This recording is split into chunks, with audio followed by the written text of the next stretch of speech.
ഇപ്പോൾ കഥാസാഗരം തയ്യാറാക്കി അവതരിപ്പിക്കുന്നത് ബോണി ജെ ബേസിൽ. നമസ്കാരം പ്രിയ ശ്രോതാക്കളെ, ഞാൻ ബോണിയാണ്. കഥാസാഗരത്തിൻ്റെ ഏറ്റവും പുതിയ എപ്പിസോഡിലേക്ക് ഏവരെയും സ്വാഗതം ചെയ്യുന്നു. കഥാസാഗരം തുടങ്ങുന്നതിന് മുമ്പ് കഥാസാഗരം എന്താണെന്ന് പറയാം. കഥാസാഗരം കഥകളുടെ പരിപാടിയാണ്. ഓരോ എപ്പിസോഡിൽ ഓരോ കഥ കേൾക്കാം. നാടോടി കഥകളും മുത്തച്ഛി കഥകളും ഇതിഹാസ കഥകളും പുരാണ കഥകളും ഐതിഹ്യങ്ങളും എല്ലാം ഇതിലൂടെ കടന്നു വരുന്നു. അപ്പോൾ നമുക്ക് ഇന്നത്തെ കഥ മഹാഭാരതത്തിൽ നിന്നെടുത്ത ഒരു ചെറിയ കഥ, വളരെ രസകരമായ കഥ. ചിലപ്പോൾ പലരും ഒക്കെ അത് കേട്ടിട്ടുണ്ടാകും, വായിച്ചിട്ടുണ്ടാകും. എന്നാലും ഒരിക്കൽ കൂടി പുരാണ കഥയല്ലേ, ഒരിക്കൽ കൂടി കേൾക്കുന്നത് ബോറൊന്നും ആയിരിക്കില്ല. രസകരമാണല്ലോ പുരാണ കഥ പൊതുവേ. അപ്പോൾ നമുക്ക് കഥയിലോട്ട് പ്രവേശിക്കാം. അമാന്തിക്കേണ്ട കഥ ഇങ്ങനെയാണ്. വനവാസകാലത്ത് പഞ്ചപാണ്ഡവന്മാർ പാഞ്ചാലിയുമൊത്ത് കൈലാസ പർവ്വതത്തിലെ ബദരികാശ്രമത്തിൽ വസിക്കുകയായിരുന്നു. അന്നൊരു ദിവസം പാഞ്ചാലി ആശ്രമത്തിന് മുന്നിലായി നിൽക്കുമ്പോൾ ഒരു പുഷ്പം കാറ്റത്ത് പറന്നു വന്ന് പാഞ്ചാലിയുടെ മുന്നിൽ വീണു. പാഞ്ചാലി ആ പുഷ്പം കയ്യിലെടുത്ത് സഹസ്രദളങ്ങളുള്ള മനോഹരമായ ഒരു പൂവായിരുന്നു അത്. മാത്രമല്ല മോഹിപ്പിക്കുന്ന സുഗന്ധവും അതിനുണ്ടായിരുന്നു. അവൾ ആ പുഷ്പവുമായി ഭീമസേനന്റെ അരികിൽ ചെന്ന് എന്നിട്ട് ഇങ്ങനെ പറഞ്ഞു: നാഥാ, ഈ പുഷ്പം ധർമ്മജന് സമ്മാനിക്കാൻ ഞാൻ ആഗ്രഹിക്കുന്നു.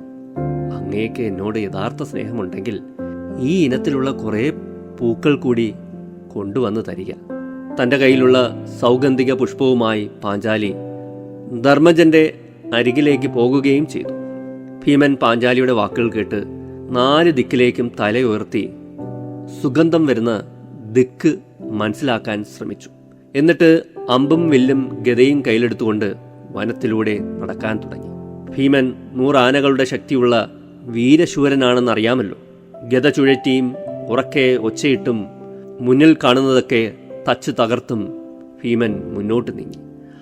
അയാളുടെ ഈ വരവും ശബ്ദവും കേട്ട് കാട്ടുമൃഗങ്ങൾ പോലും ഓടി ഒളിച്ചു. കുറേ ദൂരം ചെന്നപ്പോൾ ഒരു വാഴത്തോട്ടത്തിലെത്തി. വാഴകൾ പിഴുതെറിഞ്ഞ് അയാൾ മുന്നോട്ട് പോകാൻ തുടങ്ങി. അപ്പോൾ അതാ ഒരു കുരങ്ങൻ അയാളുടെ വഴിമുടക്കി കിടക്കുന്നു. കുരങ്ങനെ കണ്ടതും മാറിക്കിടക്കാൻ ഭീമൻ ആക്രോശിച്ചു. കുരങ്ങനാകട്ടെ അനങ്ങിയില്ല, കിടന്ന പോലെ തന്നെ കിടന്നു. എന്നിട്ടിങ്ങനെ പറഞ്ഞു: ഹേ മനുഷ്യ, ഞാനൊരു വൃദ്ധവാനരനാണ്, സുഖമില്ലാതെ വിശ്രമിക്കുകയാണ്. താങ്കൾ എന്നെ മറികടന്ന് പൊയ്ക്കോളൂ. ഇത് കേട്ട് ഭീമന് തീരെ രസിച്ചില്ല. ഭീമൻ പറഞ്ഞു: പരമാത്മാവ് സകല പ്രാണികളുടെയും ശരീരത്തിൽ ഒരുപോലെ സ്ഥിതി ചെയ്യുന്നു. മറികടക്കുന്നത് ആ പ്രാണിയെ അപമാനിക്കലാണ്. അതുകൊണ്ട് മർക്കട, നീ അല്പം മാറിക്കിടന്ന് എനിക്ക് വഴി തരിക. ഇത്രയും കേട്ടപ്പോൾ കുരങ്ങൻ പറഞ്ഞു: താങ്കൾ എൻ്റെ വാല് അല്പം മാറ്റിയിട്ട് പൊയ്ക്കോളൂ.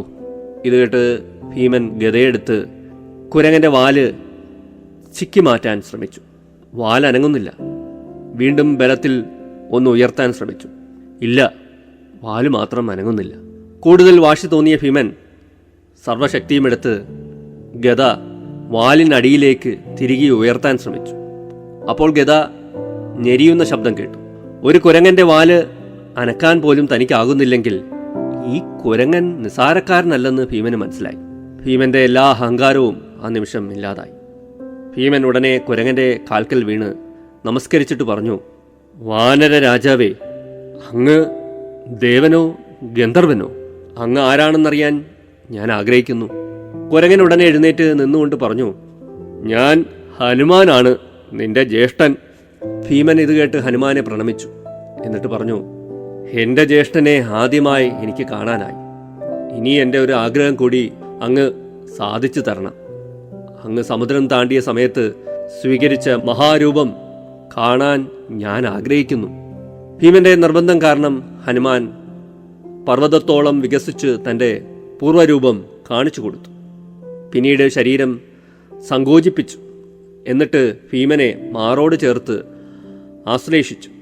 ഹനുമാൻ ഭീമന് സൗഗന്ധിക പുഷ്പങ്ങൾ നിറഞ്ഞു നിൽക്കുന്ന സൗഗന്ധിക വനം എവിടെയാണെന്ന് പറഞ്ഞു കൊടുത്തു.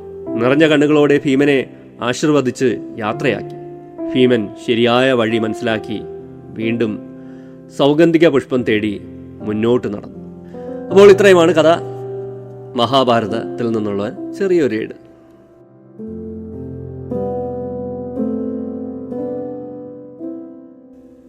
സ്ത്രീകളുടെയൊക്കെ ഒരു പൊതുവേ ഉള്ളൊരു രീതിയാണ് അല്ലേ, എന്നോട് ഇഷ്ടമുണ്ടെങ്കിൽ, സ്നേഹമുണ്ടെങ്കിൽ എനിക്കിത് ചെയ്തു തരണം എന്നൊക്കെ പറയുന്നത് അല്ലേ. അപ്പോൾ ഇന്നത്തെ അങ്ങനെയാണ് പാഞ്ചാലി കാര്യം സാധിക്കുന്നത്.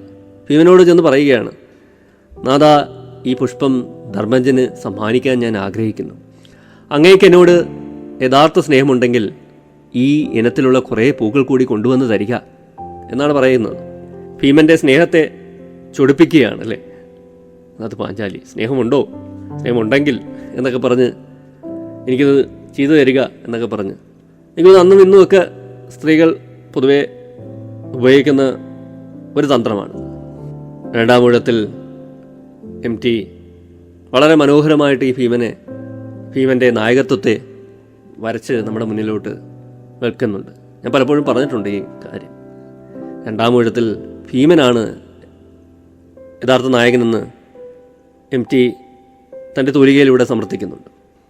അപ്പോൾ ഈ കഥയിലും ഭീമനാണ് നായകൻ. ഞാനിങ്ങനെ കഥ വായിച്ചപ്പോൾ തോന്നിയൊരു കാര്യം പറഞ്ഞതേ.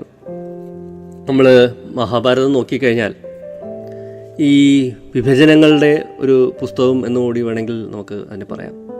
ഇവിടെ ഒരു വിഭജനം നമുക്ക് കാണാം. സഹോദരനെയും വിഭജിക്കുന്നു അല്ലേ, രണ്ട് പാളയത്തിലാക്കുന്നു, ശത്രുക്കളെ പോലെ പോരാടുന്നു. അമ്മയും മകനെയും, പിതാമഹനെയും പൗത്രനെയും, അമ്മാവനെയും മരുമകളെയും, ഗുരുവിനെയും ശിഷ്യരെയും, ധർമ്മത്തെയും അധർമ്മത്തെയും നമുക്ക് രണ്ട് ചേരികളിൽ ആക്കി അല്ലേ. അതിൻ്റെ ഒരു യുദ്ധം കാണാം. വൈരമാണ് മൊത്തത്തിൽ അല്ലേ. അവസാനം വരെ കഥ ഇങ്ങനെ വൈര്യത്തിലാണ് നിറഞ്ഞാടുന്നത്. ഒരു ഡിവിഷൻ അല്ലേ കഥയിലുടനീളം നമുക്കിങ്ങനെ കാണാം. ആ ഡിവിഷനിൽ നിന്നാണ് കഥകളെല്ലാം ജനിക്കുന്നത് അല്ലേ. കുഞ്ഞു കുഞ്ഞു കഥകളും കഥാപാത്രങ്ങളും എല്ലാം ജനിക്കുന്നത്. യുദ്ധത്തിൽ പോരാടുകയാണ് അല്ലേ, രണ്ട് പക്ഷത്ത് ചേർന്ന് അല്ലേ യുദ്ധത്തിൽ പോരാടുകയാണ്. അപ്പോൾ യുദ്ധമാണ് അല്ലേ മഹാഭാരതത്തിൻ്റെ ഒരു പ്രധാന ബിന്ദു എന്ന് പറയുന്നത്. യുദ്ധം തന്നെയാണ്. യുദ്ധം അവിടെ കൊണ്ടൊന്നും അവസാനിക്കുന്നില്ല. ഇന്നും യുദ്ധമുണ്ട്. ഇന്നും നമ്മൾ വലിയ ഭയത്തോടെയാണ് അല്ലേ നമ്മളിങ്ങനെ യുദ്ധത്തെ നോക്കിക്കാണുന്നത്. ഇന്ന് ഭയക്കേണ്ടതിന് ഒട്ടേറെ കാരണങ്ങളുണ്ട്. വേറൊന്നുമല്ല, ന്യൂക്ലിയർ വെപ്പൺസ്, രാസായുധങ്ങൾ, ജൈവായുധങ്ങൾ, അറ്റോമിക് ബോംബ്സ്. അപ്പോൾ അണുബോംബുകളൊക്കെ നമ്മുടെ ഭൂമുഖത്തുള്ള പല രാജ്യങ്ങളുടെയും കയ്യിലുണ്ട്. അതുകൊണ്ട് തന്നെ യുദ്ധങ്ങൾ നമ്മൾ ഭയപ്പാടോടുകൂടി തന്നെ നോക്കിക്കാണണം. ഇപ്പോൾ ഇറാൻ ഒരു ഇസ്രയേൽ പാലസ്തീൻ യുദ്ധം, അല്ലെങ്കിൽ റഷ്യ യുക്രൈൻ യുദ്ധം, ഇതിലൊക്കെ പതിയെ ഓരോ രാജ്യങ്ങൾ ചേരുമ്പോൾ ഇപ്പോൾ നമ്മൾ മഹാഭാരതത്തിൽ കണ്ട കണക്ക് ഈ രണ്ട് പക്ഷത്തിലോട്ടും അല്ലേ ഓരോ രാജ്യങ്ങൾ ചേർന്ന് കഴിഞ്ഞാൽ എന്താവും അവസ്ഥ ഒന്ന് ആലോചിച്ച് നോക്കിയിട്ടുണ്ടോ? ഉദാഹരണത്തിന് ഇപ്പോൾ ഇറാൻ ഇസ്രയേലിനെ ആക്രമിക്കുന്നു, ഇസ്രയേൽ തിരിച്ചിപ്പോൾ വീണ്ടും ഇറാനെ ആക്രമിക്കുന്നു.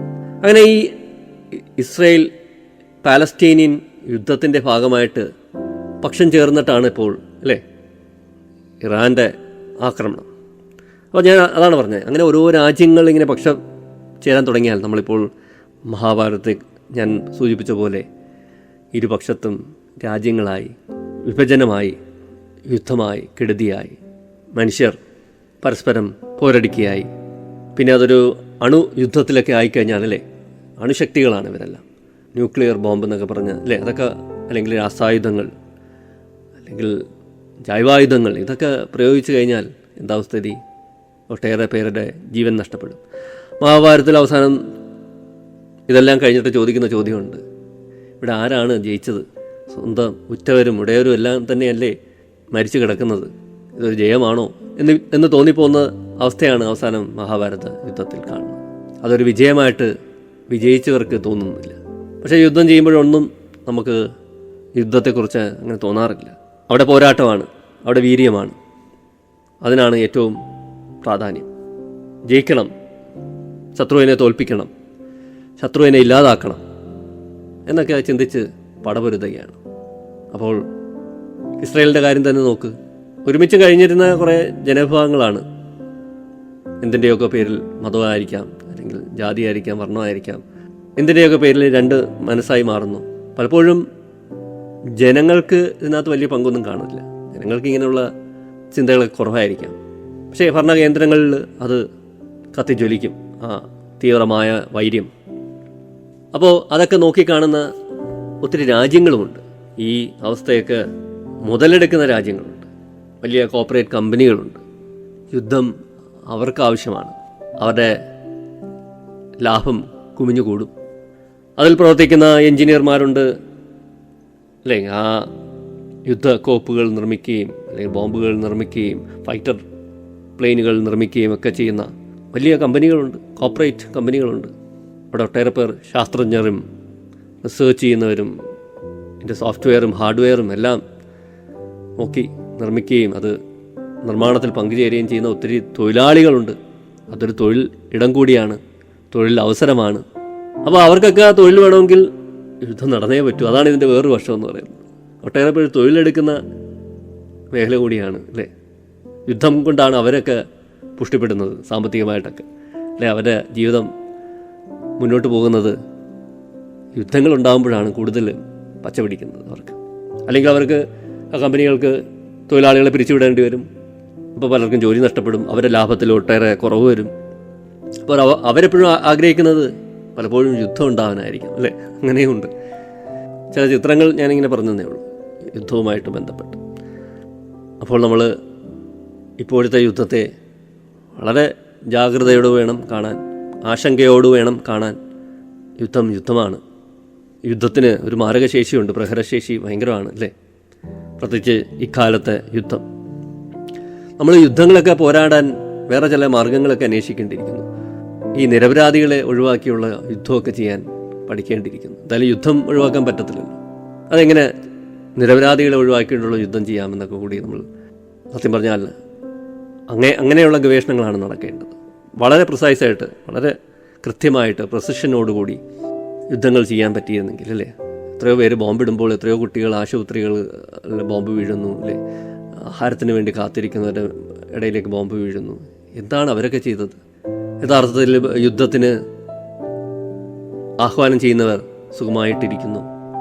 അവരെ കേന്ദ്രങ്ങളിൽ, അവരുടെ സുരക്ഷിത കേന്ദ്രങ്ങളിലൊക്കെ അവർ സുഖമായിട്ടിരിക്കുന്നു. നിരപരാധികൾ, പാവം ജനങ്ങൾ മരണപ്പെട്ടു വീഴുന്നു. ഇതൊക്കെ ആ പോരടിക്കുന്ന രാജ്യങ്ങൾ തന്നെ, അല്ലേ? രാജ്യങ്ങളെ ജനങ്ങൾ തന്നെ ആലോചിക്കേണ്ട കാര്യങ്ങളാണ്. നേതൃത്വത്തിലുള്ളവരാണ് യഥാർത്ഥത്തിൽ യുദ്ധത്തിന് ആഹ്വാനം ചെയ്യുന്നത്, മുറവിളി കൂട്ടുന്നത്, പോർവിളിക്കുന്നത്. അവർക്ക് വലിയ പ്രശ്നങ്ങളൊന്നുമില്ല. യഥാർത്ഥത്തിൽ ജനങ്ങൾക്കാണ് ആപത്ത് ഉണ്ടാകുന്നത്. അപ്പോൾ അങ്ങനെ യുദ്ധത്തിൻ്റെ പല മുഖങ്ങളൊന്ന് പറഞ്ഞതേ ഉള്ളൂ. എന്തായാലും അധികം ദീർഘിപ്പിക്കുന്നില്ല. ഇന്നത്തെ കഥാസാരം ഞാനിവിടെ അവസാനിപ്പിക്കുന്നു. അടുത്ത എപ്പിസോഡിൽ കാണാം പുതിയൊരു കഥയും പുതിയ കുറച്ച് വിശേഷങ്ങളുമായി. ഇത്രയും നേരം എന്നെ കേട്ടിരുന്ന എല്ലാവർക്കും നന്ദി, നമസ്കാരം. Signing off, Boney.